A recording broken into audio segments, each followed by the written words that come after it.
So, hello everyone. Welcome.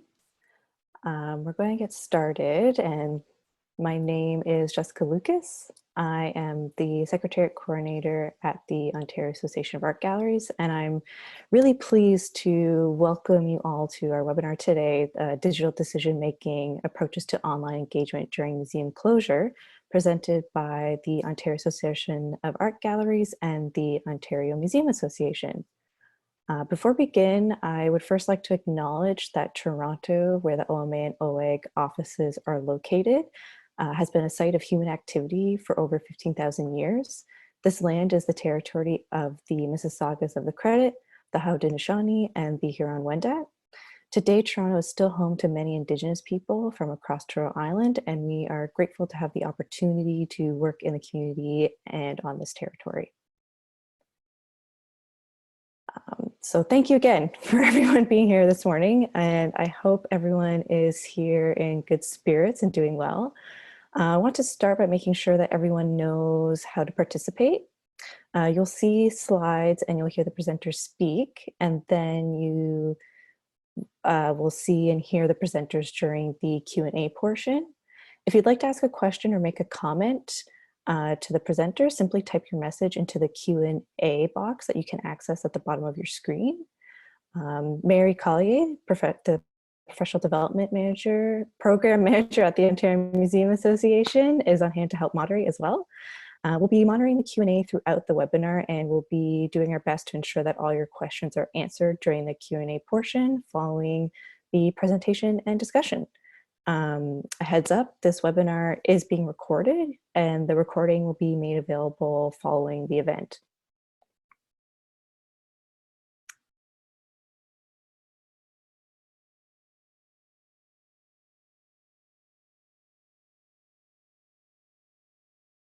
Okay. So today's webinar will be 1 hour. We'll begin with an introduction, and then I'll pass it over to our presenters for brief introductions to their organizations. We'll then have a discussion about their approaches to online engagement, followed by about 20 minutes for questions. So Mary will also make some quick announcements, and we'll wrap up everything around 11:15. And I'm thrilled to introduce our speakers today. We have speakers from 3 organizations, and each is going to speak about their institution's approach to online engagement. This webinar is not meant to provide a template for you to follow per se, but to help you make your own decisions based on your mission, the resources available to you, and your organization's goals. So with us today, we have Moyez Jadavji. He is the Chief Operating Officer, and Amirali Alibhai is the Head of Programming Arts at the Aga Khan Museum in Toronto. We also have Robert Iantorno. He is the Cultural Heritage Curator at South Grey Museum in Grey Highlands. And we have Kate Yüksel, the Communications Coordinator, and Danuta Sierhuis in the Digital Development Coordinator at the Agnes Etherington Art Center at Queen's University in Kingston. So there is a lot to unpack, so we'll just get started right away. So we have plenty of time to address your questions at the end. So I'm going to go ahead and ask Moyez to unmute himself, and same with Amirali, and to go ahead and share your screen. Well, thank you so much, Jessica.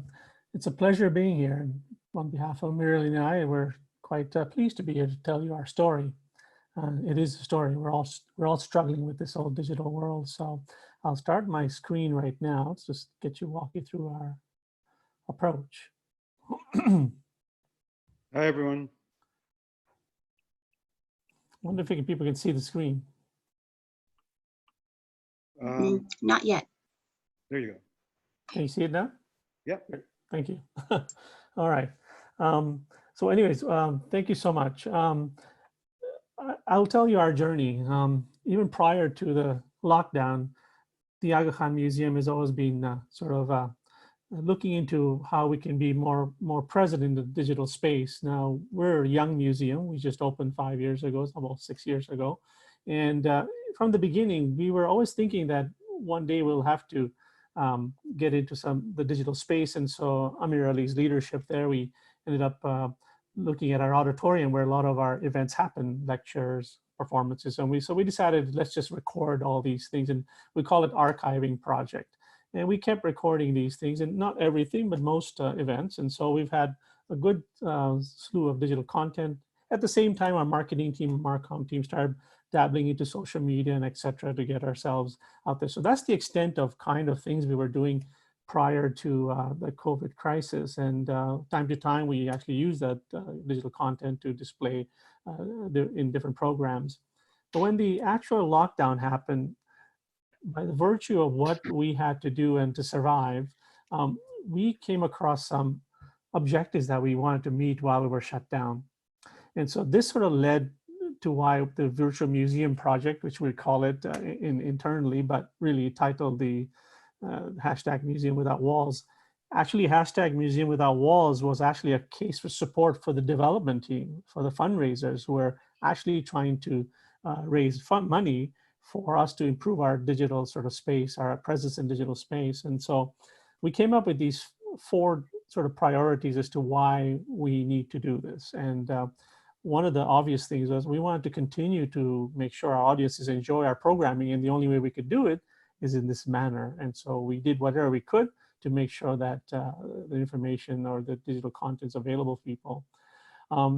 We also wanted to create an opportunity to expand our audience, because I think, as you know, when you expand your digital content, it's available to many people, and it, it's free. We don't have a methodology or a model right now of a business model, but we can talk about that a little later. And also, we wanted to test our creativity and our capability in working in this virtual sort of space as well, and how to actually offer public programming virtually. And so that was one of the key drivers as well, and great opportunity, because we were lucky that we had most of our staff available to us, our full-time staff, and we had to all actually learn sort of different aspect of the job and see how we can run the museum virtually. And that has really expanded. You'll hear more about it. Our opportunities for many staff to start being creative, and they don't necessarily have to work in the programming side of the museum, but I mean, our IT managers become quite a valuable resource to doing video editing, etc., and other IT staff as well. And of course, the most important reason why we need to continue this is to keep on stewarding our loyal supporters and patrons during this difficult time. So all in all, I think the crisis pushed us into getting into this space much quicker than we thought. And actually, in hindsight, it's probably the best thing that ever happened to us, because we had to push ourselves to get there. It's going to be interesting how we live the world of analog and digital, if I can call it analog, when we get back. But that's sort of the impetus as to why we jumped into this whole area of a museum without walls. And I think we have a big story. I'm making it very short, but that's our story right now. I'll turn over to Amir to talk about the kinds of things we've done. I think there were some amazing things we've done. And Amir, I'll flip over to you and you can add to this. Sure. And, I know a lot of museums, a lot of places, we do document what we do. But it's the editing, it's the getting it ready for online. We live in a time right now where it's quite forgiving in terms of what we can get away with. Artists are working from home, for instance. So there's a combination of what we've done. We've looked at what we were doing already and started to think about how we could use our archives and use our collection, what we had already online on our website. So for instance, we have our object of the week. We've got our collection, a lot of it available online digitally. And so by pointing out an object for each week based on a thematic framework that we created for each week, we start to be able to engage people with what we have already. And that was a key thing to do. That was our initial strategy. And then there was the idea of creating new content. And it's really about keeping also not just our relationships with our audiences alive, but with our partners in the community. So we had the opportunity to work with Music Together, which was an NGO kind of independent group that provided funding for us to be able to do a live festival. And we got thousands of hits on that. And we were able to live stream artists from their living rooms We did that April 22nd, really happy with it. And we were lucky to find a partner who had the resources so we could actually pay artist fees, because that's the other relationship that we have in the community, or with artists and musicians. And then those relationships are important to maintain, and we know how hard that community of musicians and artists has been hit by the crisis in terms of their means of supporting themselves through their work. And the 3D exhibitions, I don't know if you can see that, it's the slide on the very right, because Moyez, we're seeing the whole screen, including the... Okay. Let me see if I can... yeah. So with the 3D exhibitions... Oh, sorry, can't. Yeah, that's, well, I can still see it though. That's good. And what we have been doing, as Moyez pointed out, is already we've been using Matterport and capturing our exhibitions. And so we were very lucky in the case of our current exhibition, because before the shutdown happened, we had the opportunity to film the space, and then to work with the Matterport platform to create virtual tours of what we currently have in our exhibition spaces. And that's been something that has really been valuable. We've learned a couple of things, that it's a combination of the, the museology, the curatorial work that we're doing, and the personal. That combination is really important. So, the live experiences are very valuable, and experiences where people can engage with content. So with the 3D tours, people can take themselves through a virtual tour. So that level of engagement is important. Great. And the last slide, I don't want to bore people, but I want to share some results really prior to the lockdown and moving very aggressively with Museum Without Walls. We were already sort of capturing about 53,000 sort of reach, if that number means something to you, but in social media, those are terms we have to get used to, because we've been so used to using attendance as a marker as to what kind of engagement we've had with the audience out there. And so we saw a spike on a weekly basis, about 78,000. So I think that's got to do with the fact that people are at home. I mean, the criticism is, yes, you've grown because people are home, so they're looking for things to do. And yes, I think that's a reality check. But I think it's important to understand that as we open up the museums, I don't think we can go back. I think we'll probably have to expand on this. So we see a good opportunity, good trajectory of getting even better at this. By all means, this is something that, I was joking with our team yesterday that we've created this plan without a plan. And so we create the plan by discussing. We had ideas, we had notions, but now we can actually go back and saying, this is what the plan should look like. We're actually questioning now as to what's our next steps. And there are some discussions we'll have later in this production. But I'll stop here because there's other speakers need to get in here. But thank you so much for your time, and we'll wait for questions. Thank you. I'll have to unshare. All right. Thank you so much. I invite Danuta and Kate from the AGNES to kind of share what the AGNES's approach has been.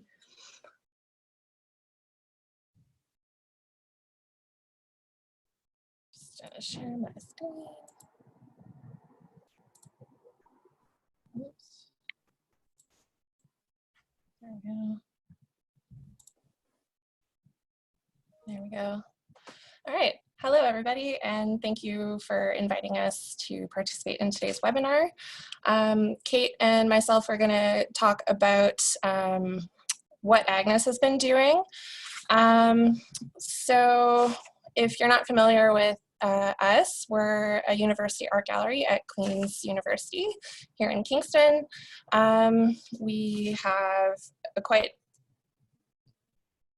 substantial collection of Indigenous and contemporary Canadian art. And what we've been doing online, we have, over the past year, been going for increased digital engagement with our website and across other digital platforms. So this gave us a really good start to our current efforts while we've been closed. But since we closed in mid-March, we've had to pivot to address needs in our communities and kind of orienting our efforts away from our programs that were on-site and in real IRL, as we are now getting used to saying. So one of the first things that we did was to flip our website to show and highlight all of the different resources that we have available for our visitors online. So we added a Visit Us Virtually hero image to our website and created also a blog post kind of summarizing everything that we had available to us. So some of this kind of summarized what we had. So we have Digital Agnes, which is a new platform that we created back in January, which brings together our digital publications, some past interactives, video archives, and things like that. And we also added in information about artist residencies for people to get inspired by. But we took this time to share our pre-existing content so we could come up with new content and to kind of like come up with a strategy to how we were going to react now that we didn't have that on-site space anymore to promote or engage with people. So one of the things that we did was come up with a temporary strategy that will inform the way that we handled everything. So one of those things was find content that we could easily and quickly develop within our capacity that will serve our communities and keep Agnes relevant and in the public eye while we are closed. So this content should creatively engage our diverse audiences and also be responsive to the intellectual and cultural value and of what we have in our collection, but also to the current situation of our community and how we are feeling and all those sorts of things. So early on, we did an environment scan. So what do we have for resources? What were the needs and how could we meet those needs of our communities and audiences? So we grabbed together everybody that might be working on digital. So Kate, myself, our programs team, and some folks from curatorial and our exhibitions teams and collections teams. And we identified what our strengths were and what programs could get translated quickly online that would have the greatest impact. So we did prioritize some of those things. And Kate will talk a little bit more about what we did in the interim while we developed some of our online programs on social media. So Kate, take it away. So Danuta has already touched on our website a little bit, but just to help provide some more background. So in January, Agnes launched a major website refresh, which was beautifully designed and developed by Studio Blackwell in Toronto. It was part of a multi-year digital development initiative and has been a godsend during this temporary closure. This brings us to Digital Agnes, which Danuta mentioned, and it's a resource on our website for knowledge sharing and interpretation that aims to expand avenues of participation, both locally and globally, around visual and media art and artists, and to advance digital visual cultures. So there we showcase our extensive video library, which features distinguished lectures by scholars and artist talks. We have interactives that enhance exhibitions and virtual tours. So as you can imagine, Digital Agnes was a great place to point our audiences to and pull from for our audience engagement. Recycling content allowed us to buy time and develop new content. And we realized that there was a great appetite for digital publications, digitized publications, and video. And likely because people had more time or because they were at home, they were looking for those kinds of opportunities. So another communication shift is with our weekly e-newsletter. So coming from a communications background, this was one of the things that I'm tasked to. So usually we do weekly this week, and this changed to bi-weekly. This made it more manageable to develop. The content shifted to less program specific, to more about our digital initiatives like the enhanced exhibition pages on our website. We were starting to populate those with artist essays, in replacement of an in-gallery artist talk, an audio tour by our contemporary curator, partnerships, and updates on artist residencies. We've been able to maintain, luckily, our open rates and engagement and have a steady stream of new subscribers. So I encourage you all to subscribe for our websites, on our website's homepage. Following the closure, the AGNES team was transitioning to working from home and that new environment. So it was a perfect opportunity to share a behind the scenes moment of that new reality. As you can see here, I put a call out to all staff to submit their photos of their pets, also known as their new team members, and shared them with their audiences, and it was really well received. So it was a shift for me in terms of that, Agnes voice on social media made it a little bit more playful, offering a behind the scenes moment and a little bit of that story of our new reality. The next slide, we have an example of more storytelling that's been happening around our collection objects on social media. So here is an example of a staff pick. So at the beginning of this closure, we invited staff to look at our collections database and select one that was their favorite and write about it. And so I've been rolling these out on approximately a weekly basis, and it gives a less formal, more personal perspective, which has been, again, really popular. The next slide, this was one of my favorites from this time where we had posted and shared the Museum from Home Challenge, inviting people to look at our collection and recreate works of art.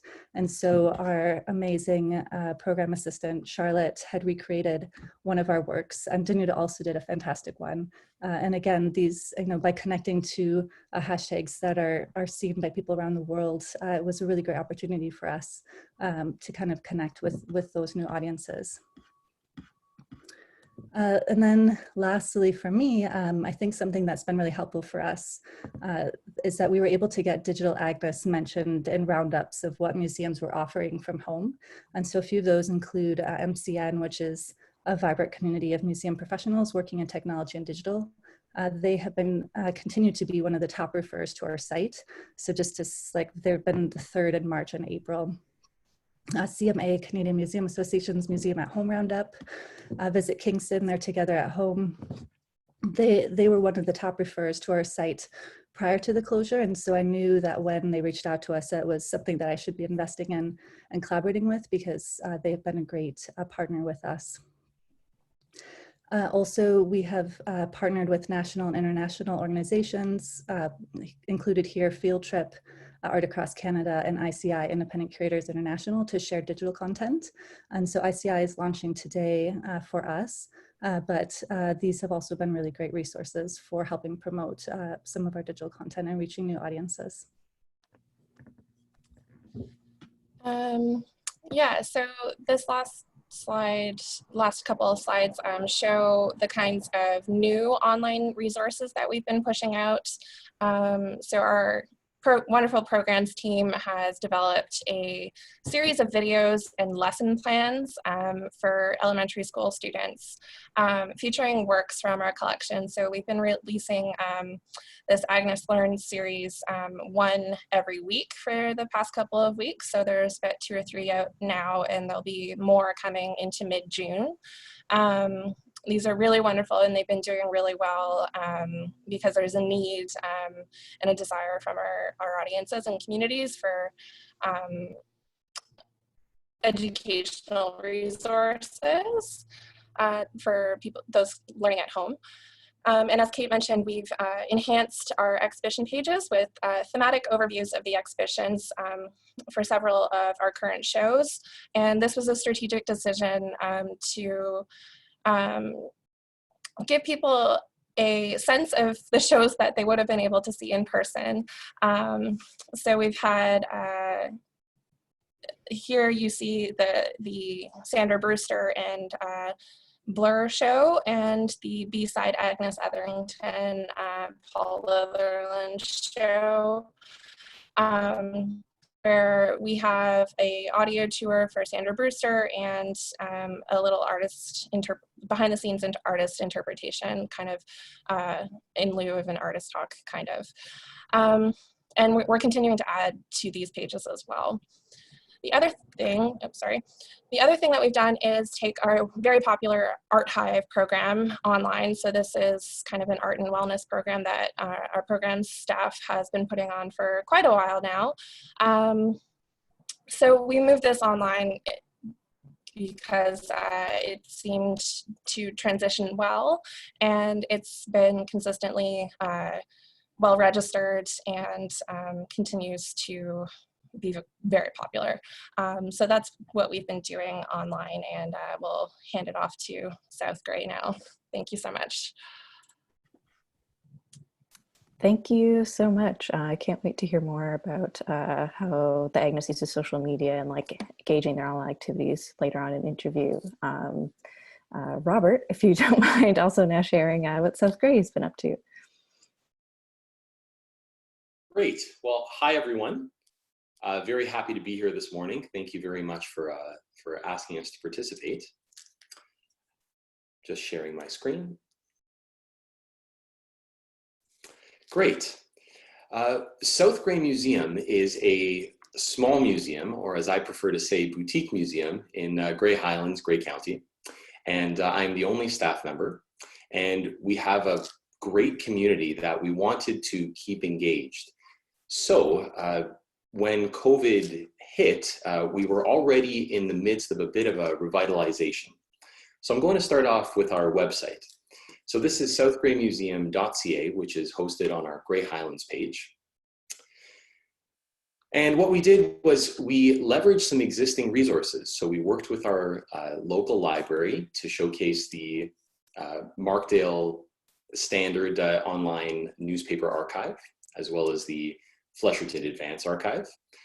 And we leveraged an initiative that we have called Heritage Grey Highlands to celebrate our built history.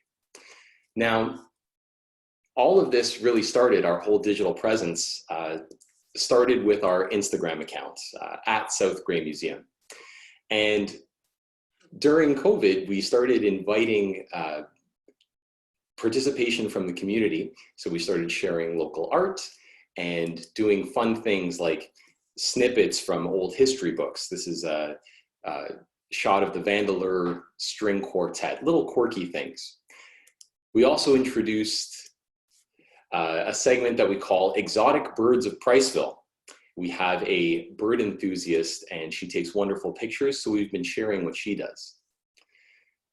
Our Facebook page has been a great place for dialogue, and as you can see, we try to keep things casual and we speak in our own voice.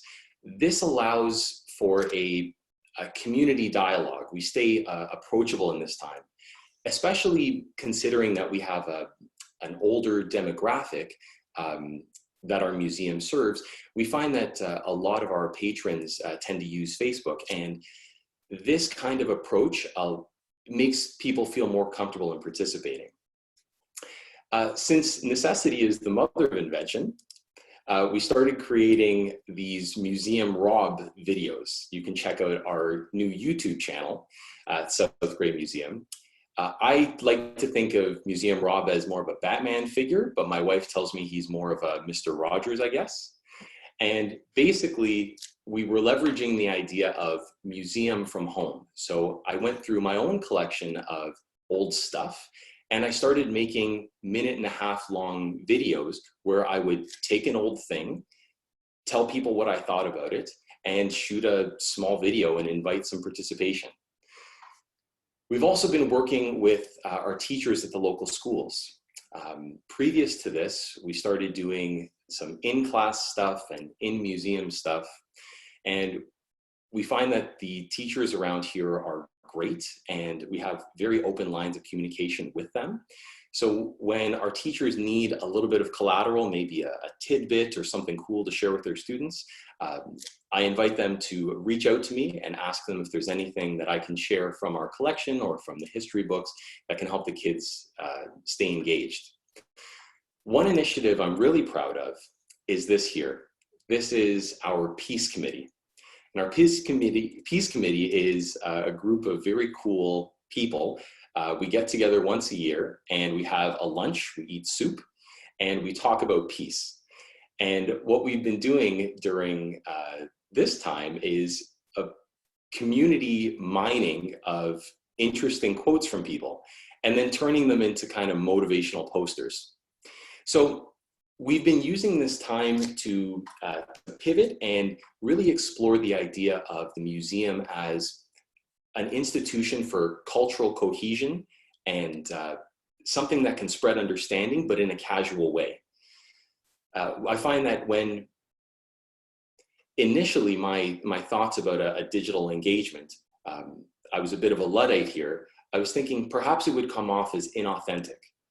But I found through this time, because we've been forced to reinvent ourselves in this way, I find that it's actually come across as even more authentic, that now we're getting a kind of higher resolution image of our museum in the context of the community, particularly because we have a lot of really great feedback from our community.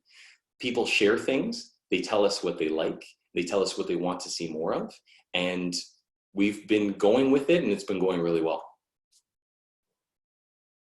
And that's it for me. Perfect. Thank you so much for sharing. So, pardon me. I'm going to open up and do a bit of an interview Q&A with institutions specifically, but if other institutions, so like Agnes, if you or South Grey want to add on to anything, please feel free. So I'm going to first direct a few questions for Amirali and Moyez at the AGNES. And I also at this time invite the panelists to share their screens if they want, not share their screen, sorry, share their video if they want to chime in, they can. So Moyez and Amirali, online engagement is multifaceted and there's a lot of different platforms to choose from, like your website, Twitter, Facebook, everything. So when you have an idea to create something online, how do you decide which platform to use, and when do you decide to use more than one for the same content? We think about our audiences in terms of who's using the different platforms. There's a different audience on Facebook than there is slightly on Instagram and Twitter, and you know, and then there are those that feel much more comfortable coming to a website than engaging with social media. So, you know, I heard others speak about strategies for social media, especially the question of authenticity that was just raised, right? That Robert raised, I thought was really interesting, because it's really about finding the authentic way in which to communicate what we're trying to communicate. And so, you know, when we can, you know, we've just had a curator work with our social media team to develop 100 things you didn't know about Islamic art, right? Given what we are as a museum. And instead of putting that on our website, we decided to make it a bit fun and to use Instagram stories to tell that story. And it's partially because the sort of information that we are providing, I think would be interesting to the younger demographic that uses Instagram. And it's an audience we want to build. So we think about our audience first, about who our audiences might be in terms of trying to decide which platform to use. And then it's also about what bells and whistles, really, if you understand those platforms, what they have to offer. So for instance, Facebook is great for live events because they have Facebook Live. Mm-hmm. And it's quite easy, it's accessible. So a lot of the people we want to work with or involve in live events are able to do it from their phones or from their computers. And so it's accessible. And so, you know, deciding that question of authenticity again really resonated with me, because I think being able to show the personal face of the museum is something that we can do through social media in a way that, you know, our website's much more institutional, much more formal. And so it again depends on the nature of the campaign. So if it's something where we're asking for user-generated content, social media is the best way to do that. But if we want to create, you know, in terms of the archived material that we've got, or a virtual tour of an exhibition, the website is the better place for that. And of course, they work in tandem. So you use social media to point out what you have on your website. That's really important to keep in mind as well. Yeah, I agree. And I guess now then, when you're putting all these like new or these initiatives like on your website and social media, I guess the question is, how can these initiatives be made sustainable during closure and after reopening? So is it through member exclusive content, performances, like charging for that? Like how do you continue that kind of continuity? Well, sustainability is probably the very most deep in minds of people, especially when you have to account for your budgets and things like that. So during closure, I'll tell you what our experience is. And during closure, we were already committed to our members. You know, they're already buying a membership with us. And as I said earlier, that we have to make sure we comply to their needs, because they are the ones who are really supporting the museum. So when you talk about sustainability, you have to have a good membership pool that supports you from thick or thin. So you can't itemize. I mean, we do have programs that, you know, you could charge for the online course. And when we're opening, we'll be thinking of those things. But at the moment we're closed, so we have to give back to the members who are paying us. I'm sure they have an annual membership, but there's a monthly cost to that because they can't experience the museum. So virtually was the only solution we had. The other thing is that we changed the buy tickets, because we have performances. We changed that to a donate button. So it's interesting how people are actually very sympathetic to our cause, and where the loyal supporters will actually start donating. They said, no, these guys need help. We want to make sure the museum continues. And we have to prove it to them through our virtual sort of platform, saying we're producing information or a good content for you. The other thing is partnering. As Amirali said, we had a big concert live that was through a partner. So this we could afford to pay the artists and do that event. So you had to look for partners, and that's kind of normal sense for everybody. And the other key thing is that we have also in the past have good relations with corporations. So for our pop-up performances, that's what we used to call them in the live situation, but in the virtual situation, they became our pocket performance series. And so the funder or the sponsor continued to support us on that. So these are the kinds of things how we got around during closure. When we're coming now to opening, and you know, during opening, how are we going to sustain ourselves? That's the number one question people have. You know, I think first of all, I've learned that despite everything, I know we're making means with a lot of different tools. Quality is still important, you know, and I don't think the physical is ever going to disappear.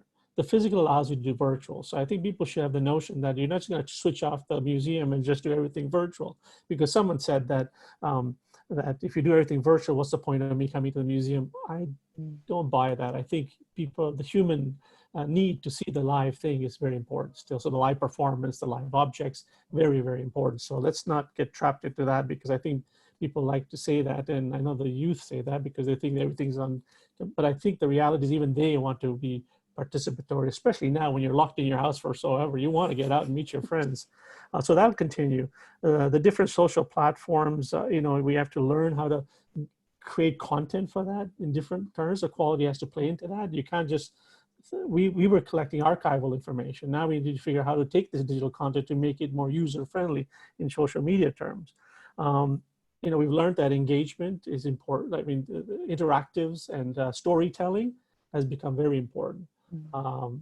You know, we could really lend ourselves to becoming very academic with the subject matter we have, but we have to sort of slow that down a little bit and sort of twist it a bit. Academia is still very much, we associate with a lot of universities and kind of the work we do, but we have to sort of make sure it's much more the human stories we just heard about.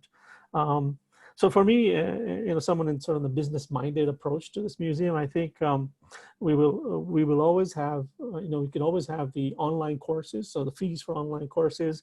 We will have the subscription model, because I think we could possibly create a virtual museum member, even if it's a nominal fee, but that's income, and you probably get large numbers if you do quality work. But really, it boils down to the most important factor for me right now in our sort of world right now. I'll have to find a philanthropist, corporate sponsorships. This is how we're going to survive in the short run. There's no magic pill. I think everybody's trying to find that magic pill. We're not as big as Facebook or others who can generate so much volume of people to participate. And I think so we in the short term, will be still reliant on that, and perhaps even some government funding that's coming out on digital technologies and et cetera. But this is how you know, in a nutshell, this is how we're going to sustain ourselves. Of course, partnerships. I just heard of some of the partnerships with the other museums as well.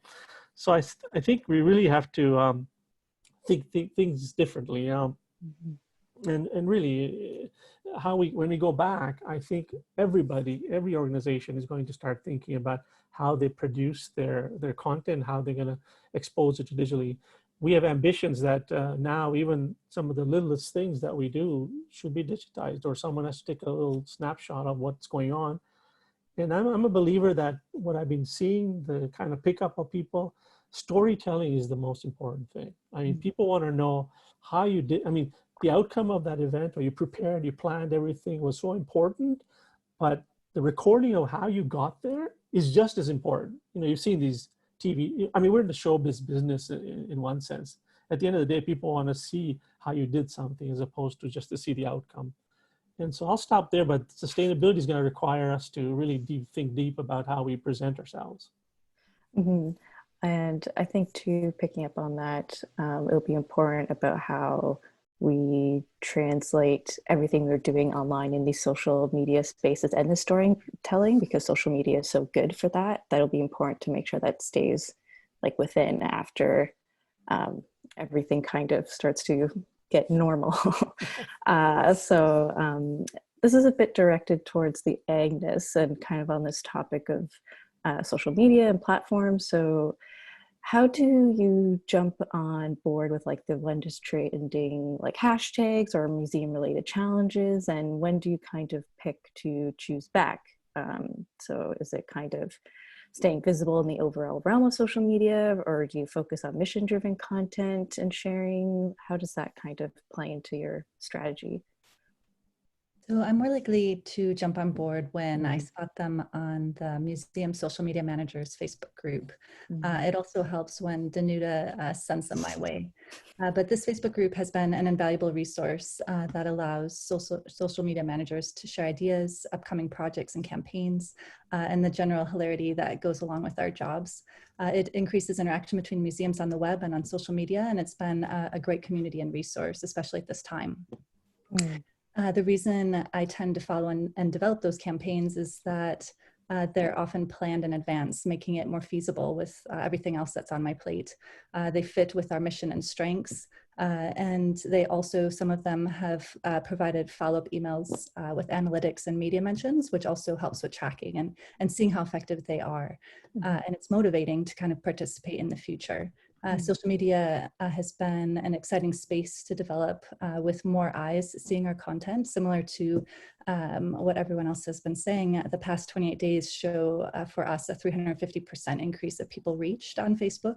We're getting a steady stream of page likes and a slight increase in post engagement. So it's very motivating and exciting.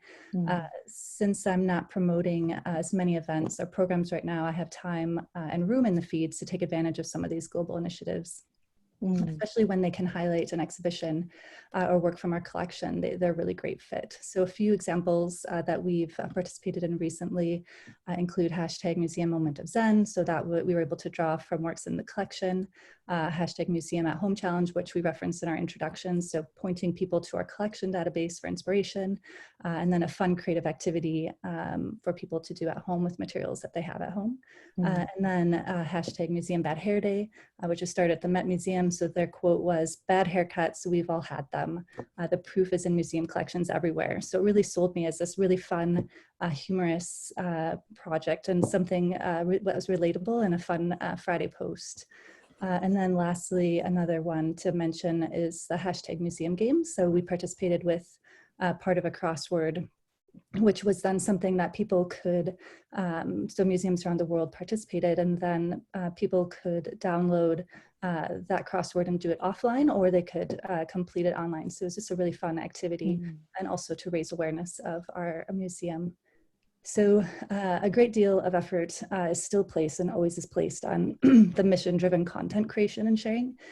Pacing for social media is key, and it depends on big announcements. So recently we had participated with Canada Post on a big announcement talking about our artist residency, kind of updates about that in addition to these hashtag programs.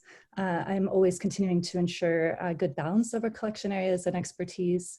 And I feel very fortunate that at this time I haven't had a shortage of content. And I think that's partly because we have this fantastic collection and a really fantastic team where we're developing, we have developed and are currently developing new digital initiatives.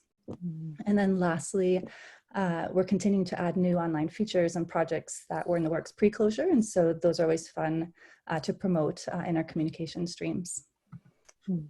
And with all these online engagement activities, how are you like going about evaluating them, and like what's the goal overall? I'll try and answer that one. This has been a big question for a lot of museums out there that I've been seeing on listservs and things like that. But like I think when you start a digital project, like you should already be thinking about like what metrics will be used to identify it as successful or not. So Agnes pre-COVID was using a combination of analytics and community-based feedback to guide our online engagement and programming activities.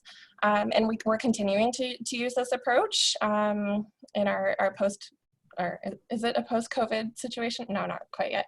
But during this time anyways, with our new online programming and some of our experimentation. So these analytics and feedback are really helpful to see if what we're doing is working or not. So we can kind of pivot and see what else we could be doing.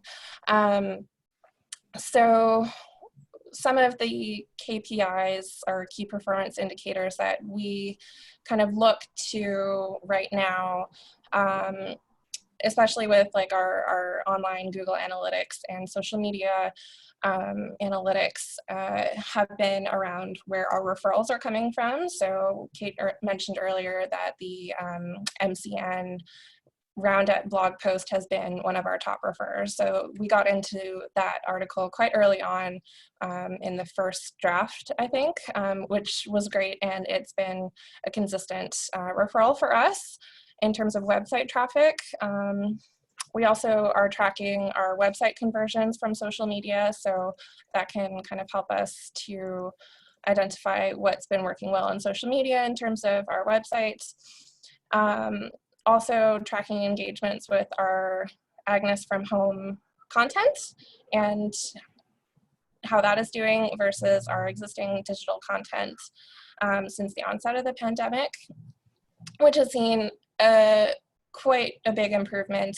In some cases, it has doubled or tripled in terms of engagement online, which is in part due to strategic promotional activities that Kate has been doing in our partnerships. So those are really, really key in terms of getting visibility.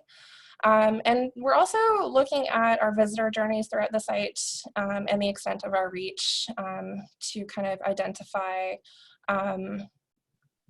whether or not, if somebody is on one of our pages, like if they'll go to another page, which is something that we kind of wanted when we designed our new website back in January.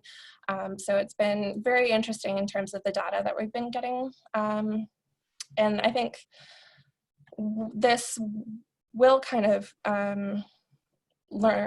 teach us a lot about what we've been doing in terms of our digital development at Agnes, and it'll help to inform what we will do in becoming like a more data-driven organization in terms of our decision making. So in terms of community feedback, our programs team has been consistently doing surveys and getting feedback on their programs.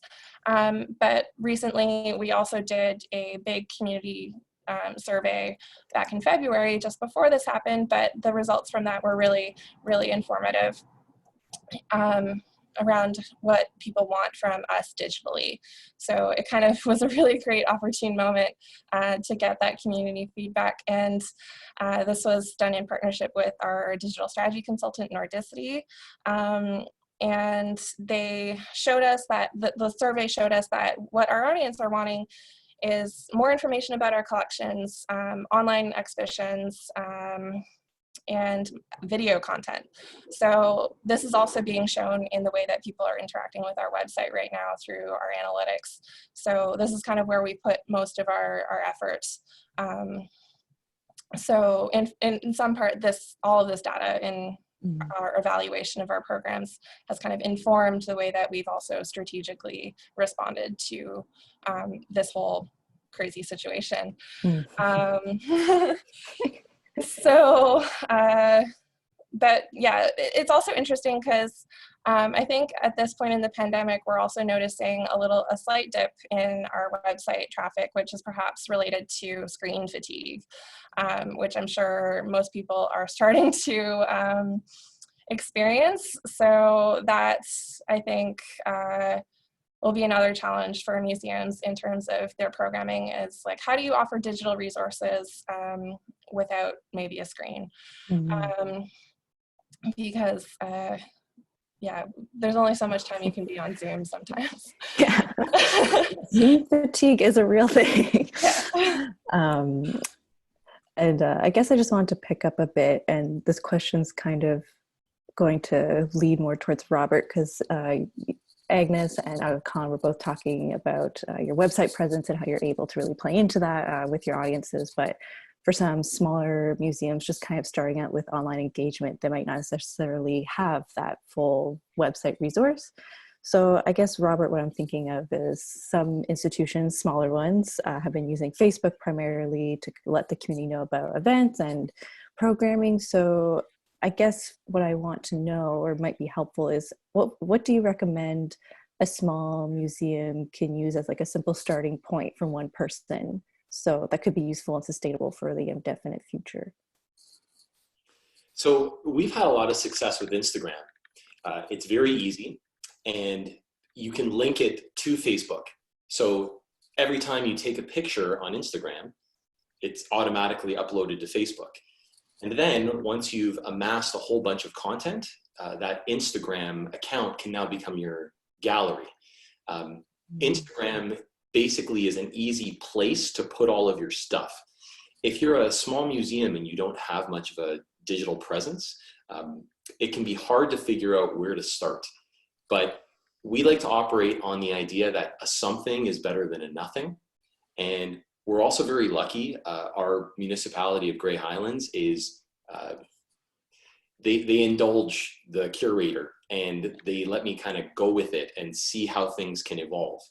So Instagram is a really good platform for that, because you take pictures of stuff, you send it up there, and then in a couple weeks you have all this stuff, and then you start seeing patterns emerge. So in our case, this Exotic Birds of Priceville, which has become a once a week post, that started by having a dialogue with people in the community. And then we started adding local art because we were following other people that had all this cool stuff. And we thought, well, if we're a museum and we're meant to amplify the community, here's the community, let's amplify that. So I definitely recommend Instagram. It's very easy to use. It's friendly, it looks cool, and then you can push it to different places. Mm. And then in terms, so you've been using their Instagram link to your Facebook, and you also talked a bit about your YouTube with like the video. So video might be new to some people, and there's like a lot of editing and time put in that. Do you have any tips for people that are just kind of jumping into video editing? What type of time should they set aside? Just kind of things like that. Sure. So the videos that I've been creating have all been between 1 minute and 2 minutes. And I storyboard them in advance, just very casually. And then I film them all in one shot. And all of the editing is done real time when either I'm filming it or my wife is nice enough to film it for me on the phone. So there's no editing whatsoever. And you can tell if you watch these videos that there's no editing whatsoever. But that's okay. It adds to, it's a real thing. I mean, we're a little museum and people can tell what it is that you're doing. So you won't be judged unfairly for it. People will buy into that. So yeah, I would suggest storyboarding what you want to do in advance. Just think of what you want to, the points that you want to cover, and then try to make it in one shot. And then once you start amassing a whole bunch of video content, then you can learn how to edit things. True. I think it's a good tip, and it's really nice to see like large institutions can do these like video type things, and then smaller ones as well. It's very almost, I don't want to say guerrilla style, but a little bit like that feel. I guess before we go into open up the Q&A for everyone, we do have a few questions popping up, but I just kind of want to ask a general question to everyone participating today. So there's a lot of talk about kind of just trying new things. So could you talk about what you've learned in this process and what you're still interested in experimenting with?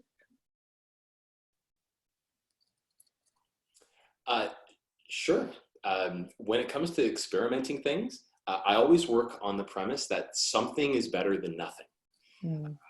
If you create something and your audience doesn't like it, you'll be able to tell.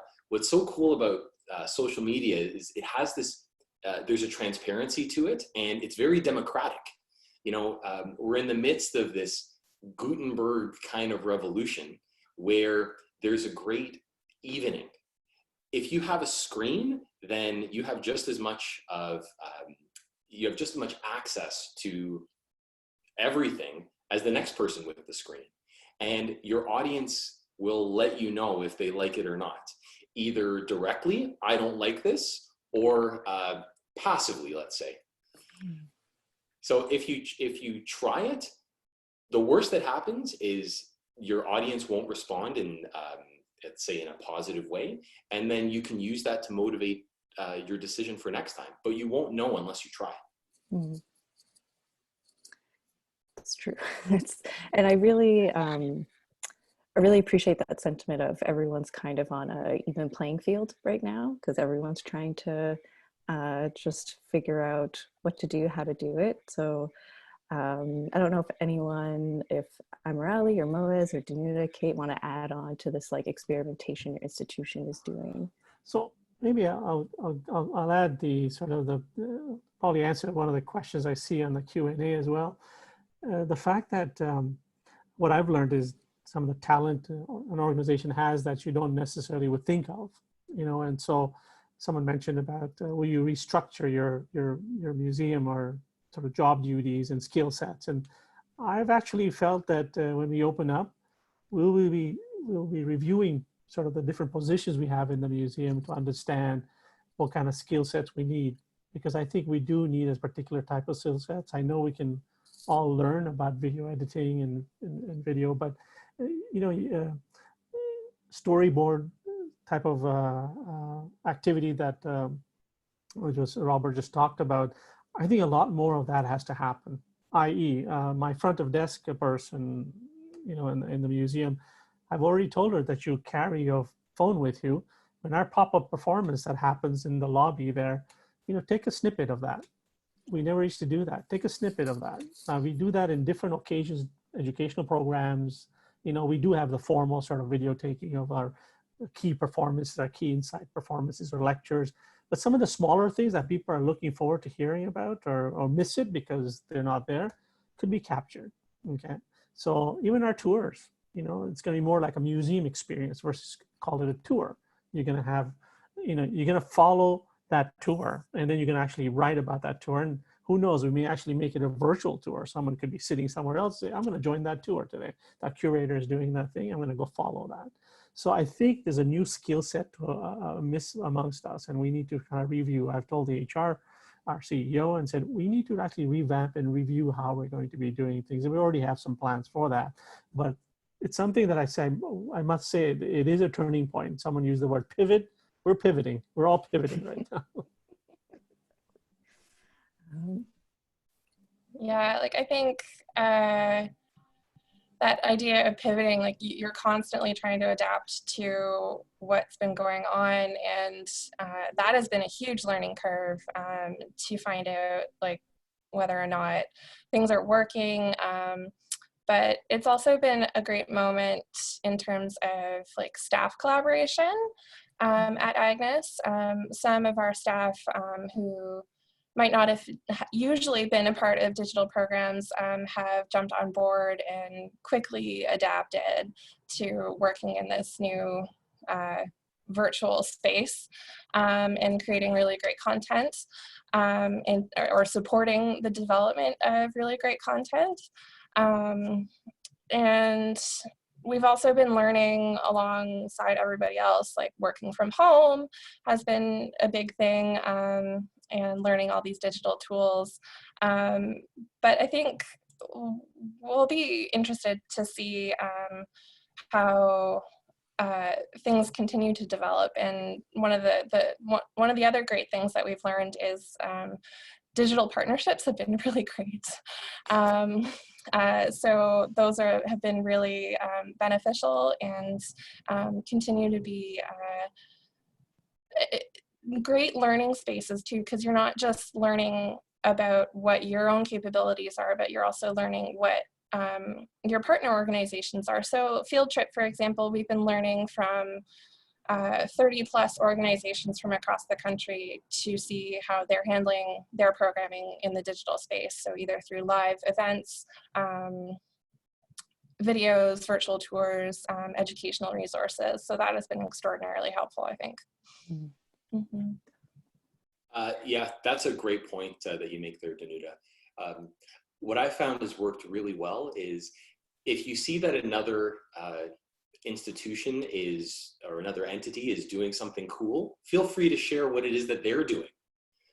We have an amazing sector in GLAM, and people share a lot of things. For instance, the Tom Thompson Gallery has been doing some really cool stuff, and they're nearby geographically, but they're not us.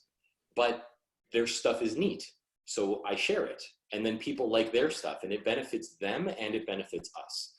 So sharing really works as well. It's nice when you see these kinds of patterns forming of different institutions working together and saying, "Hey, audience, if you like this, then I think you'll like this. Check it out." And it helps to create, and it helps with content too, because you can use what they have. Yeah, I think that's a really good point, especially for small organizations. Like if you're struggling to develop content, then you have great resources potentially of folks nearby. And also just in terms of like learning during this time as museum professionals, like lean on your professional associations. They'll have resources like the Ontario Museums Association and OAAG. They have great resource pages for museum professionals. And also, if you're not familiar with it, get in touch with the folks at MCN, the Museum Computer Network. They have been a really fantastic resource and they have special interest groups around various topics that have been extraordinarily helpful for how Agnes has also been responding to this situation. Or just reach out to a museum that you have been admiring in terms of their digital response, because we as a community, we are all in this together, and there's no way that we wouldn't get like through this without each other. And just as a whole, museum professionals are some of the most caring and supportive people that I've ever met. So just reach out to people. Perfect. Thank you so much for sharing all the information. I do see we're running a bit over time, so I do want to open up some Q&A from the virtual floor. So I don't know if Mary, if you've been keeping an eye on questions coming in. Yeah, for sure. And certainly if anybody has put in a question, a couple of our speakers have been typing answers in as well, so you can check those out. But one of the questions that has come in is about kind of short versus long term. So our organization is finding it difficult to balance the need to plan for virtual programming with how quickly the public's interests are changing. So how do you balance resources and efforts for short term and long term offerings? Anybody like to speak to that a little bit?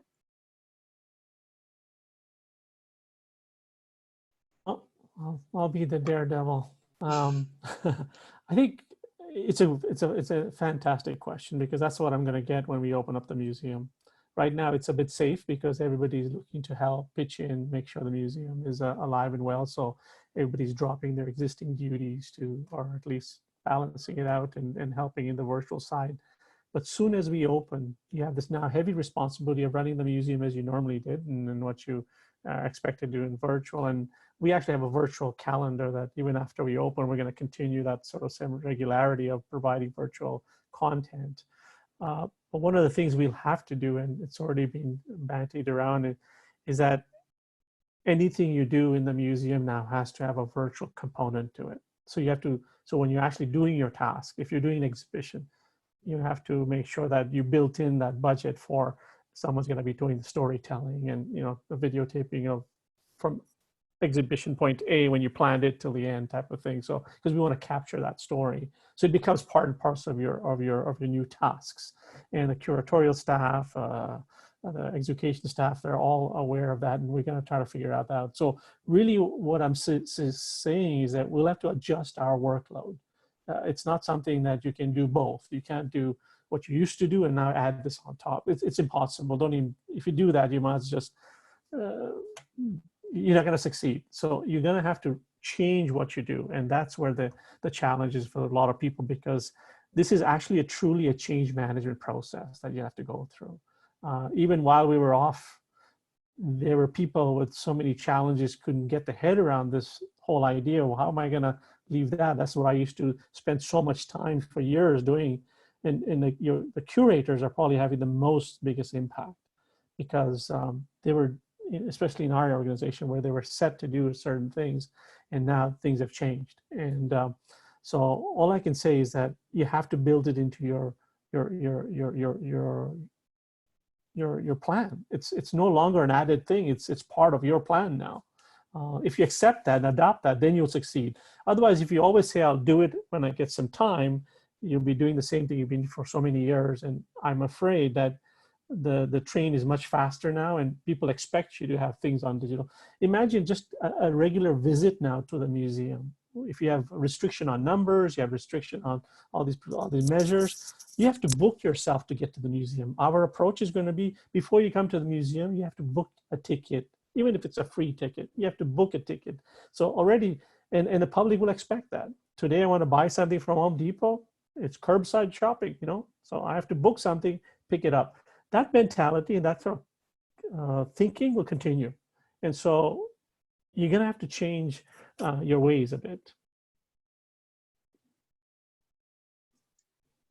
I'm just going to hop in. I'd also say that if you're looking at short-term versus long-term, you can use the Guerrilla Museum, I guess, to motivate to do something right now And then once you've accumulated a bunch of things that you've done, you can use that to make better decisions in the future. I find that if you're sitting on the sidelines and you're not getting involved, you're not creating anything, by the time you figure out what it is that the audience wants, it may already be, I don't want to say it's too late, but you could have been doing something. They're not mutually exclusive. Doing something in the short term, something a little more casual, our audience now, the public, has an understanding that everyone is kind of evolving and they're going with it. And I agree with you completely, Moyez, that in the future, in the same way that people have pivoted and adjusted to things like calling ahead and curbside pickup, that our social norms, especially in dealing with institutions, will also change. Great. Excuse me, thank you for those. We're just in our last couple of minutes, and I wanted to put a question, I guess to everyone, if you could answer briefly. This is one of the ones that came in advance, and so we are quite a few weeks into this lockdown and haven't got specific dates on when things are going to be reopen. And it's just a question about staff morale. How do you lift staff morale and galvanize people into action in these situations? I mean, if our audiences are getting screen fatigue, it's probably likely that we are too. So does anybody want to speak to that? One thing that we've done, and we're a larger organization, is institute daily chai breaks, coffee breaks, where we use our Teams platform for all staff to meet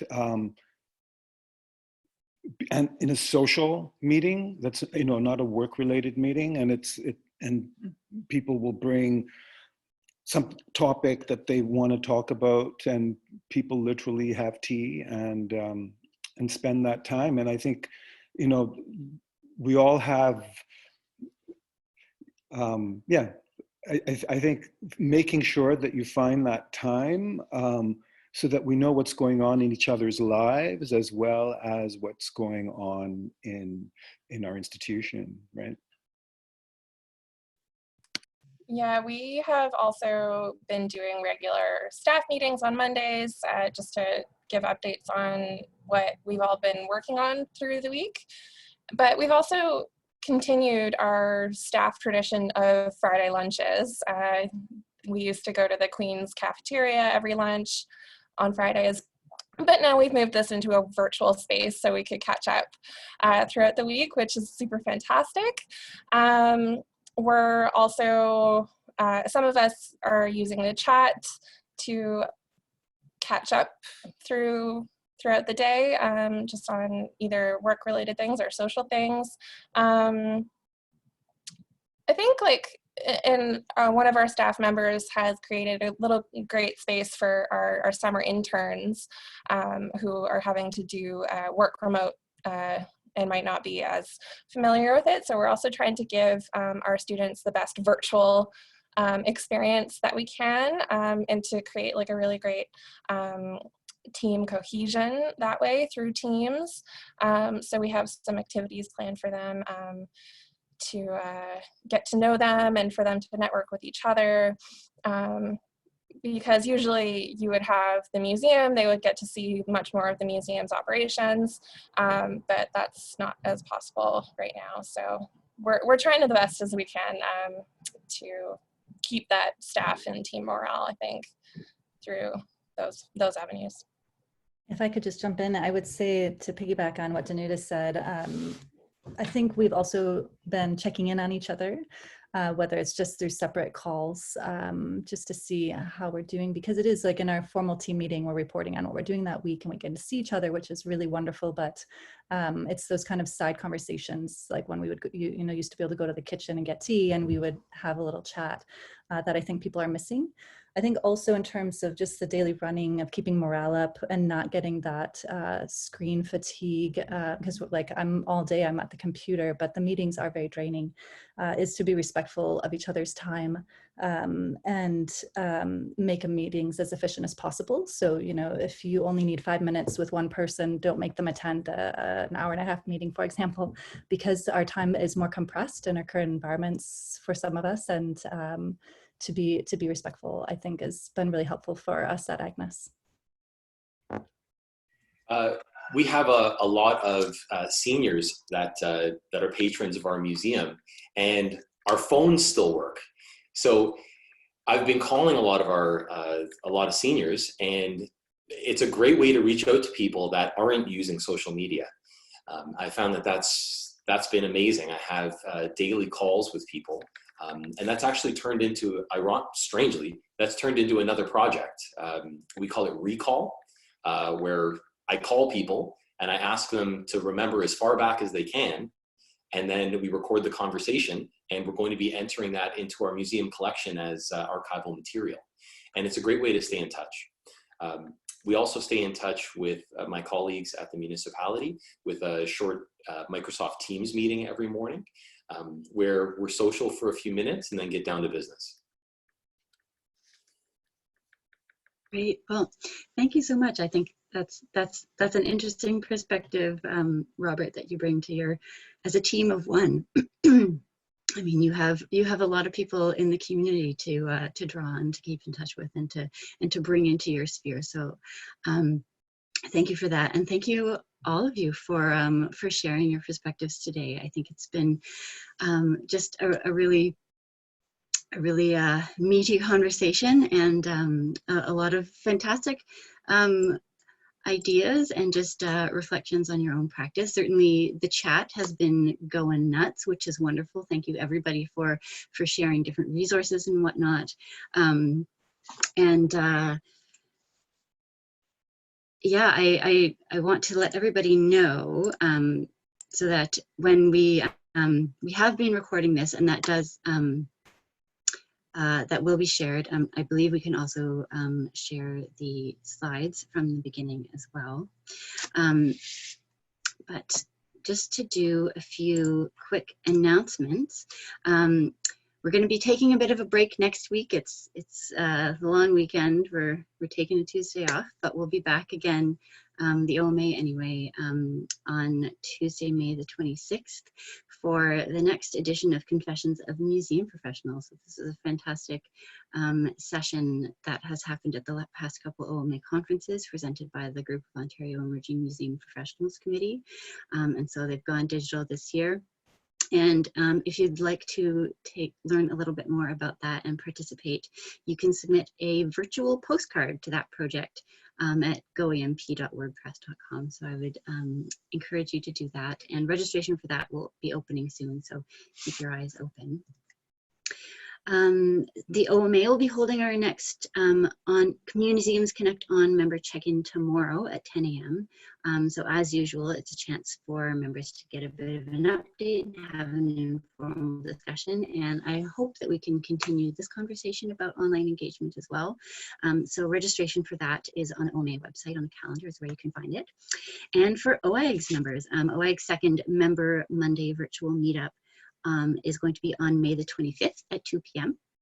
And it'll be a discussion on the prospect of a digital engagement strategy and fund. So I think we're all thinking the same things about digital engagement.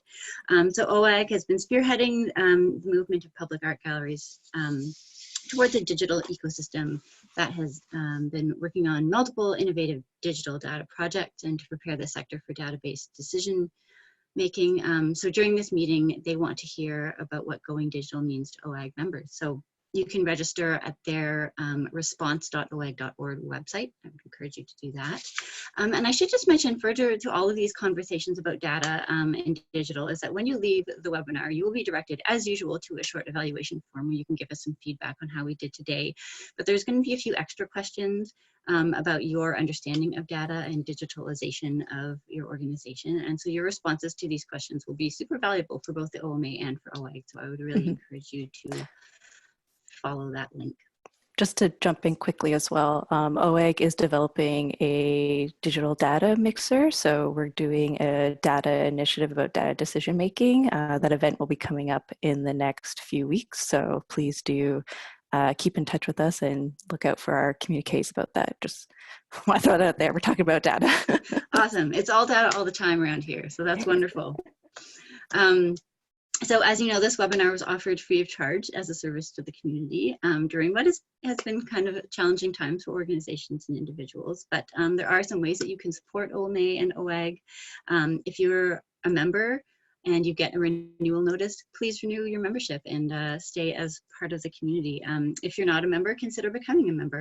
As an institution or an individual, you can find all of that information on our respective websites. Or consider making a donation. You can do that as well on either of our websites. So your organizations, your participation in conversations like this is really fantastic and is what makes this such a great sector.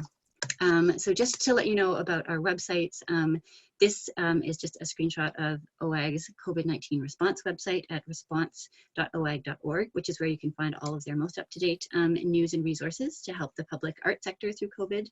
And on the OMA's website, this is the homepage, permanent link to our COVID-19 resources page, which is where we're putting all of our resources in. Update with everything, which is also where we are going to be putting the link to the recording of this webinar and all of the previous webinars that we've done. So that's all our coordinates if you want to stay in touch, and we certainly would like to do so. And so just once again, thank you to all of our speakers today for their really wonderful insights into online engagement. It's a lot to think about, and thank you everybody for signing in, and I hope you have a great rest of the day. Thank you, everyone. Take care. Thanks, everyone. Take care. Have a wonderful week.